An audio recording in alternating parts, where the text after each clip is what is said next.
Hey everyone, welcome back to another tutorial. In this Tuta Mail Guide for 2026, I'll show you how to fix Tuta Mail two-factor authentication problems. Whether you're unable to enter verification codes, your Authenticator app isn't working correctly, or you're locked out because of a two-factor authentication issue. There are several troubleshooting steps you can take to regain access to your account. So let's get started. First, make sure you're entering the correct authentication code.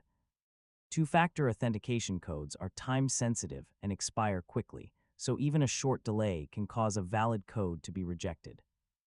If you still have access to your backup codes, try using one of them to sign in. Backup codes are designed to help you regain access when your Authenticator app is unavailable. If you've recently changed phones or reinstalled your Authenticator app, verify that your two-factor authentication setup was transferred successfully.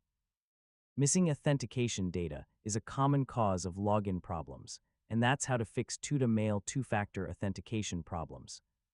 By checking your device time, Authenticator settings, backup codes, and recovery options, you can resolve most authentication issues and regain access to your account. Thanks for watching, and I'll see you in the next tutorial.